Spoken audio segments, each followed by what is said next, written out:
Hola amigos, ¿qué tal? Soy Giacomo Bocchio, bienvenidos a mi canal de YouTube, donde lo que me importa es que eleven su juego culinario. Y hoy es uno de esos días en el que realmente, a partir del conocimiento que vamos a entregar en esta clase de cómo organizarnos para la cena navideña, vamos a poder elevar nuestro juego culinario y también vamos a poder pasar más tiempo con nuestra familia, que es lo principal en Navidad, o con las personas que queremos, con las que vamos a compartir esta cena. Aprenderemos el descongelado, las marinadas, salmueras, cocción, especialmente de las proteínas, que es lo que más me preguntan, pero también veremos un poco sobre clásicas guarniciones navideñas que están en mi canal. Comenzamos.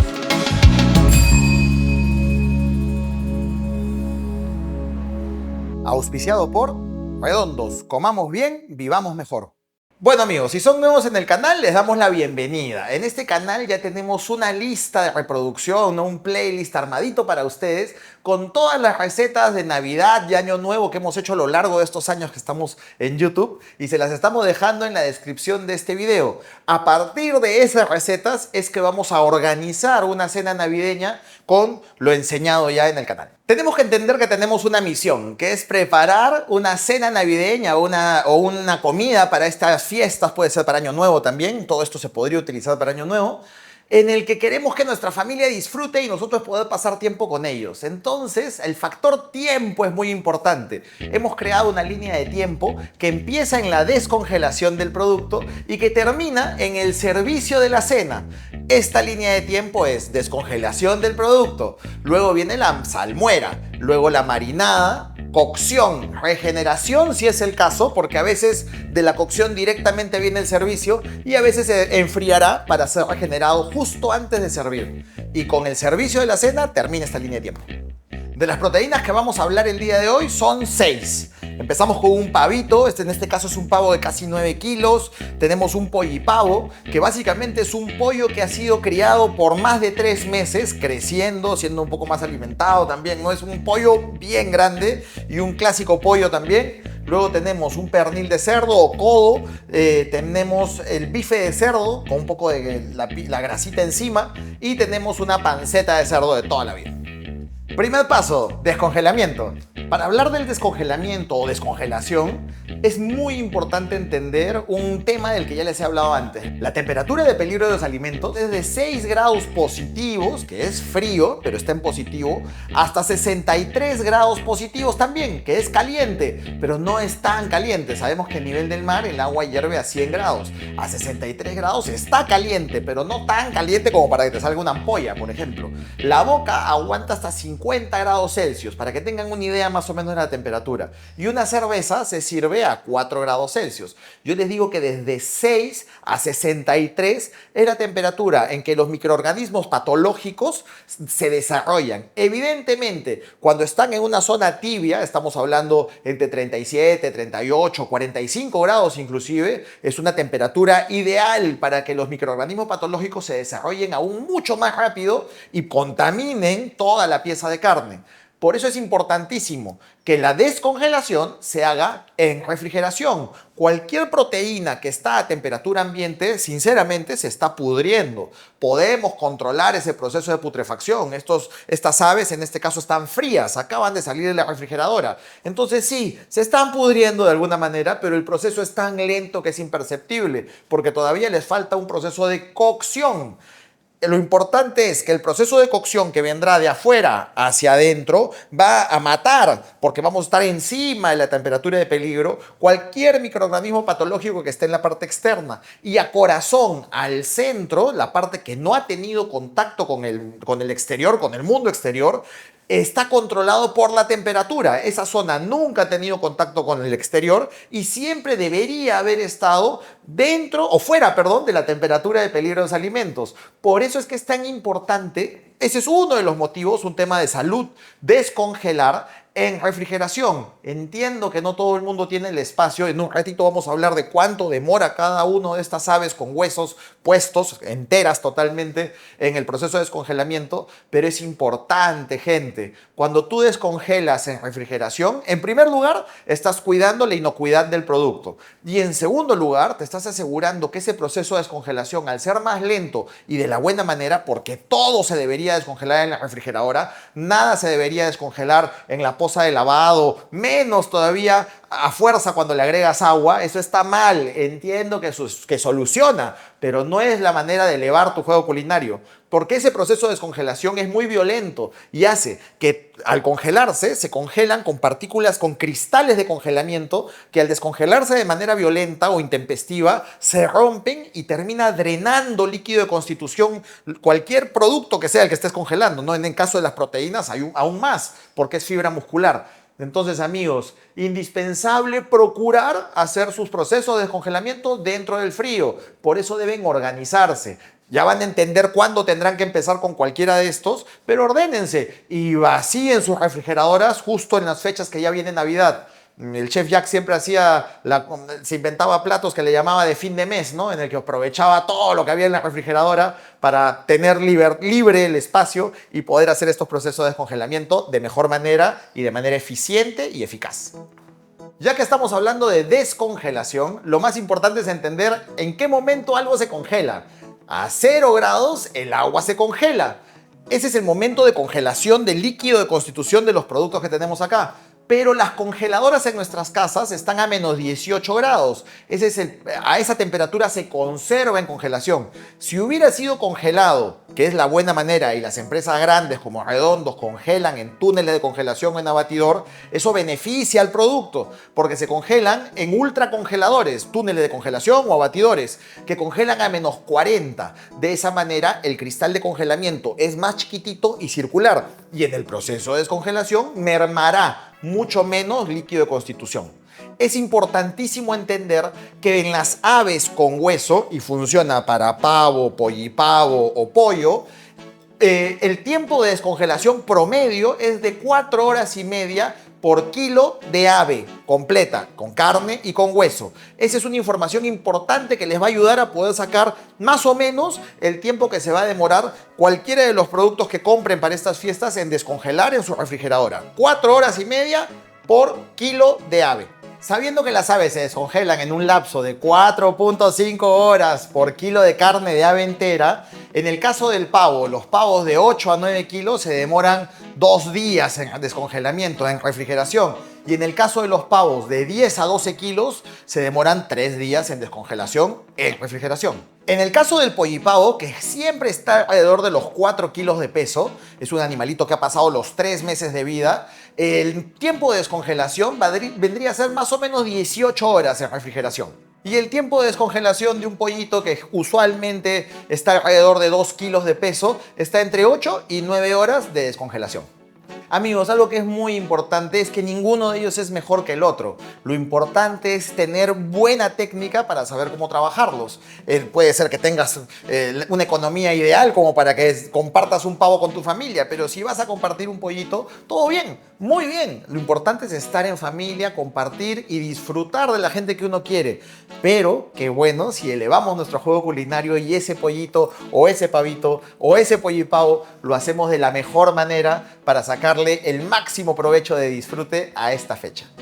Ahora vamos a hablar sobre el cerdo. En el caso del cerdo, el mercado nos permite encontrar en supermercados y mercados los productos ya descongelados usualmente. Pero si lo tuvieras congelado en casa, estamos hablando de productos de alrededor de 1,5 kilos y 2 kilos de peso. Si estuvieran congelados, hechos una piedra, cada uno de estos tomaría 24 horas de descongelación en refrigeración. Sabemos que esa es la mejor técnica de descongelamiento. Segundo paso, salmuera. Una de las alegrías más bonitas que me ha traído este canal de YouTube es el ver cómo mucha gente ha elevado su juego culinario en relación a las salmueras. Cuando empezamos este canal hace varios años atrás, nos enfocamos un poco en mostrar el proceso de salmuera pensando más que en la gente en sus casas, en los emprendedores. Porque el proceso de salmuera te permite inyectar agua y punto de sal perfecto, estandarizar procesos, la sazón que es algo tan complicado lo estandarizas a través del proceso de salmuera y al mismo tiempo ganas peso. Para un negocio eso es importantísimo. Y en una casa ese peso se convierte en jugosidad, que eso es disfrute de la gente que tú quieres. Si quieres saber más sobre salmueras, en este video vamos a hablar sobre la salmuera al 10%, una salmuera simple al 10%. Eso quiere decir, por 1 litro de agua o 1 kilo de agua, 100 gramos de sal. Así de sencillo. Hay muchas formas de hacer salmueras. Hay salmueras que inclusive tienen un porcentaje de azúcar que ayuda a dorar mejor esa pieza de carne. Hay salmueras que tienen aromáticos.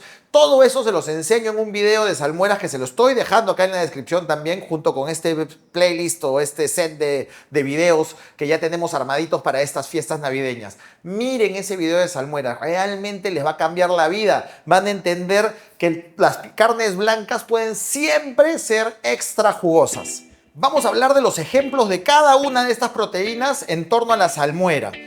Una salmuera al 10% en el caso de las aves enteras con hueso demora 1 hora por kilo de ave. No solamente de carne, es carne, hueso, pellejo, todo. O sea, 1 hora por kilo de carne. Entonces, amigos, con ese criterio en la cabeza, tenemos un pavito de 9,5 kilos, demorará 9 horas y media de salmuera. Tenemos un pollipavo de 4 kilos, 4 horas de salmuera en refrigeración. Y tenemos un pollito de 2 kilos, 2 horas de salmuera. Indispensable que la pieza de carne o el ave entera esté totalmente sumergida en esta salmuera al 10% por completo. Algo que ayuda muchísimo es utilizar una tela o un papel tela limpio para cubrir la parte superficial del agua, para que si que cualquiera de estas aves flotara un poco, esté realmente en contacto en todo momento con esta solución salina que le llamamos salmuera.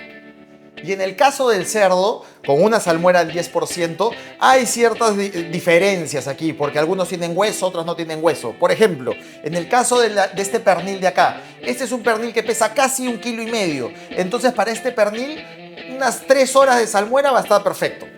En el caso de este lomo de bife sin hueso, que tiene unos 2 kilos de peso, unas 6 horas de salmuera va a ser perfecta para que la sal y el agua llegue hasta el corazón de esta pieza grande de solo pulpa de carne de cerdo. Y en el caso de la panceta, acá hay que entender una cosa. Cuando es una panceta sin hueso, demora menos. Cuando es una panceta con hueso, demora un poco más, casi 1 hora de diferencia. Acá tenemos una panceta de 1,7 kg más o menos. Entonces le hemos dado 3 horas y media de salmuera. Si tuviera huesos, necesitaría unas 4 horas y media de salmuera.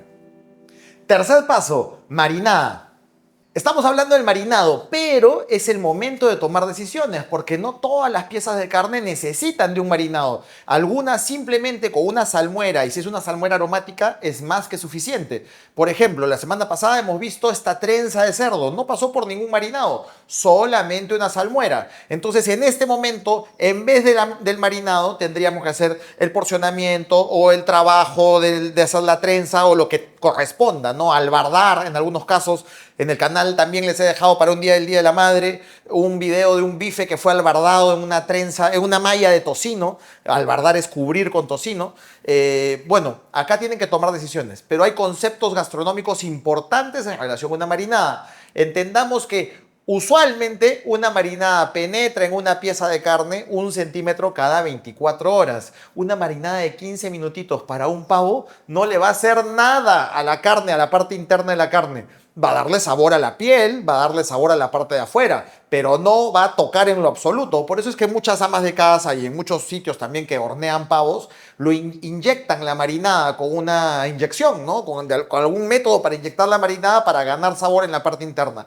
A mí personalmente eso no me encanta. Me encanta que sea una carne súper jugosa y poder sentir el sabor de la carne y tener una buena marinada o un bark, inclusive como se le llama a estas costras que se pueden formar en la parte externa, para sentir esa sazón, pero siempre poder sentir el sabor de la carne, de ese producto, sobre todo cuando es un producto de calidad, de manera natural.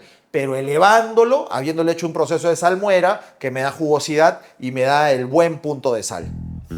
En el canal también tenemos varios ejemplos de marinada. Una que funciona increíble es la de chasiu, por ejemplo. Otra es la marinada de chicharrón, que después del proceso de salmuera ponerle la marinada de chicharrón es increíble. O la del jamón del país. Tenemos un video de 3 pollos al horno con 3 marinadas diferentes. Esa marinada que le quieras aplicar a tu pavo, pollo, pollipavo o cualquier corte de cerdo ya va por tu cuenta. Puedes inventar una marinada o alguna marinada que siempre te ha gustado que haga tu abuelita, tu tía abuela.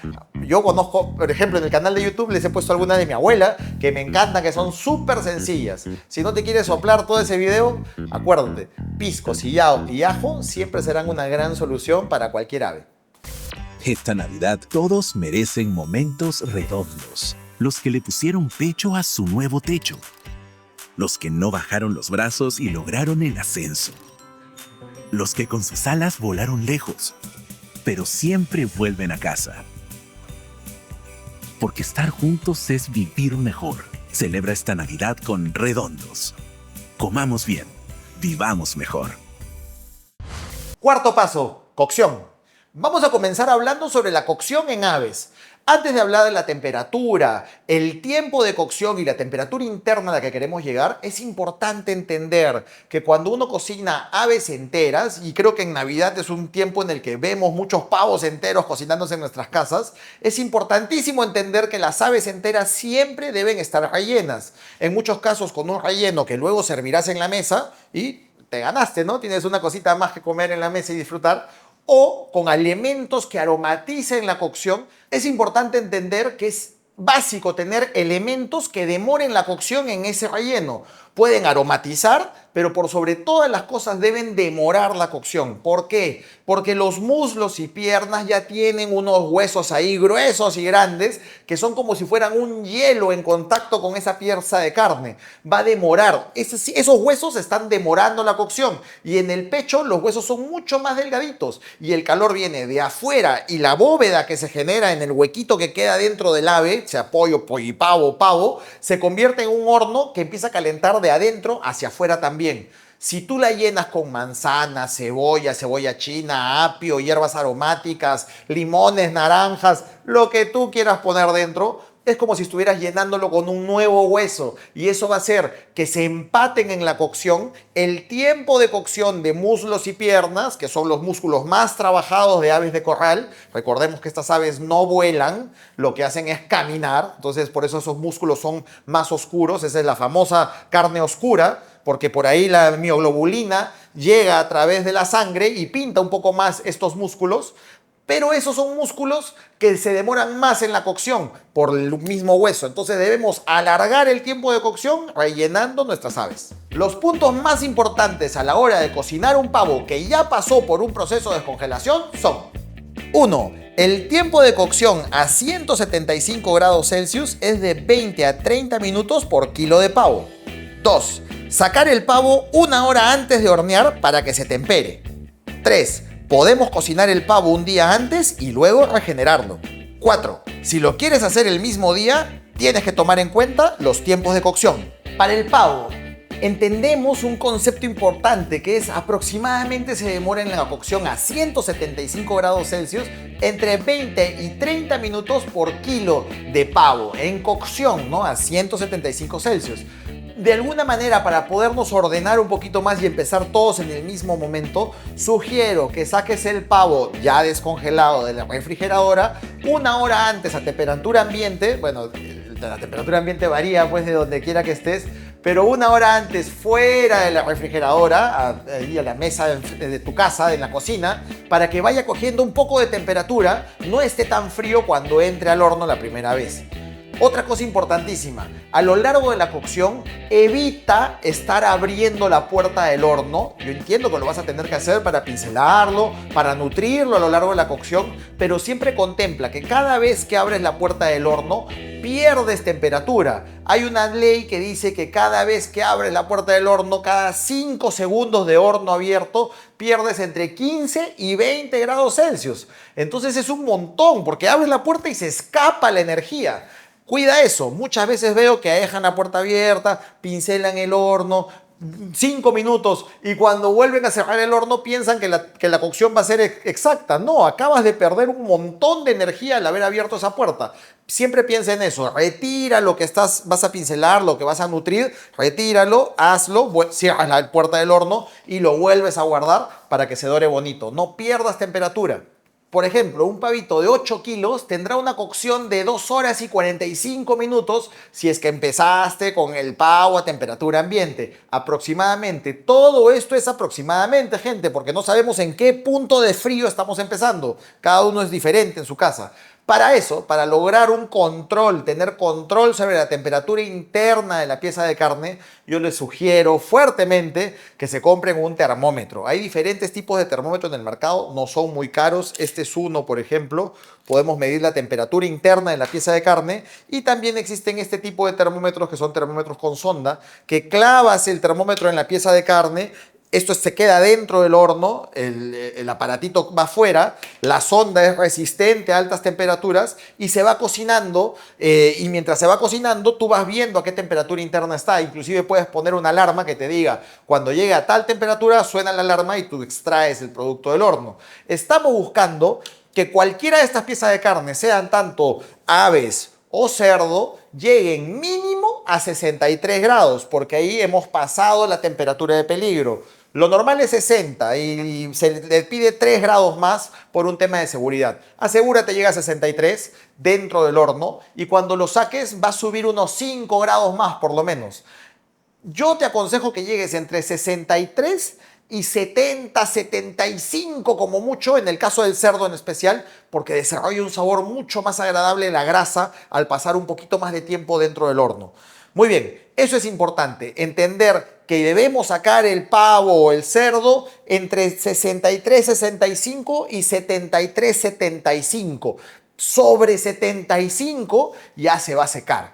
No lo saques a 80, 85, ni de ninguna manera a 100 grados como cuando esperas que hierva el agua. Si haces eso con una proteína, la estás matando, ¿no? Ya sabes, 63 a 75 como mucho. Quinto paso, regeneración. Para hablar de la regeneración de proteínas, primero hablemos sobre qué es regenerar. Regenerar es calentar en este caso, una pieza de carne que ya fue cocida, llevada a punto totalmente, luego ha sido enfriada y ahora se necesita calentar para ser servida nuevamente. Algunas piezas no necesitan calentarse tanto como otras. Por ejemplo, el pavo no se sirve en una cena navideña súper caliente, se sirve a temperatura ambiente porque la gente ya se acostumbró a servirlo luego de que ha estado presentado. Entonces, algunas de estas cosas, o todas inclusive, se podrían cocinar con anticipación el día anterior, y el día de Navidad simplemente presentarlas, en el caso de las aves, presentarlas enteras, vestidas, con botitas en las patas, con frutas, con buquets de hierbas, como ustedes la quieran presentar, dentro de una bandeja linda, presentar una mesa navideña bonita. El pavo podría estar tranquilamente frío para esa presentación, la foto de tu mesa, la familia alrededor de la mesa, eso lo puedes hacer en frío, y luego sacas el pavo de la mesa, lo llevas a la cocina, lo trozas y lo regeneras en el horno. Puedes hacerlo en el horno nuevamente a 175 grados, me parece perfecto, y procurar llevar las piezas de carne hasta 50 grados. Esa es una buena temperatura interna de regeneración. También podrías tener el horno, los hornos a convección suelen tener, los hornos modernos a convección que hay en la mayoría de casas, suelen empezar a calentar a partir de 50 grados. Tranquilamente también lo podrías poner a 50 grados y que vaya calentando lentamente. Si eres de utilizar mucho microondas, yo no utilizo mucho microondas, pero si lo vas a utilizar, también podrías hacerlo utilizando un paño como estos, ¿no? Esto es papel tela, es un papel desechable, pero que tiene más de un uso, es como una tela, es alimenticio totalmente. Si lo mojas y lo exprimes y esto lo pones en el plato donde vas a servir las piezas de carne encima, esto va a ayudar a que cuando calientes en el microondas no se sequen las piezas de carne. Los microondas calientan por un proceso de electromagnetismo.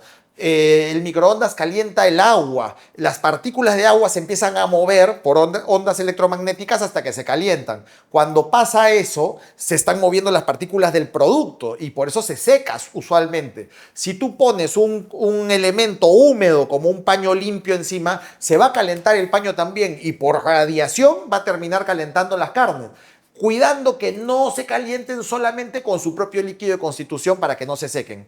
Ese es un truco que ayuda muchísimo. Para pasteles también, por ejemplo, puedes envolverlos con esto por los costados y le pones una tapita encima de un pedacito de esto y se calientan increíble también. Para la regeneración de las guarniciones es importante entender cuál es el tiempo de vida de las mismas para saber cuándo empezar a prepararlas. Por ejemplo, el arroz árabe dura 3 días.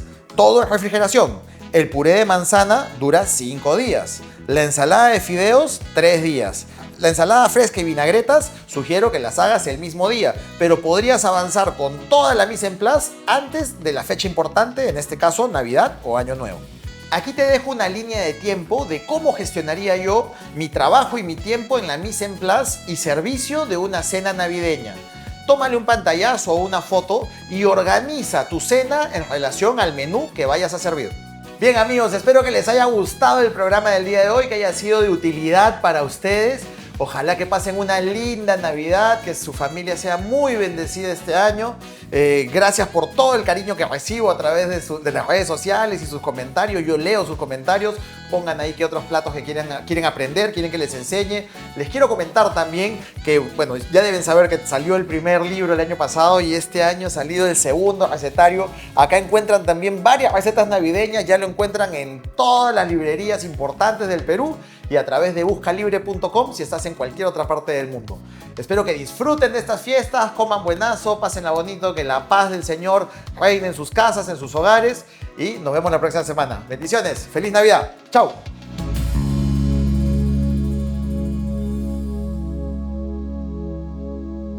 Auspiciado por Redondos, comamos bien, vivamos mejor.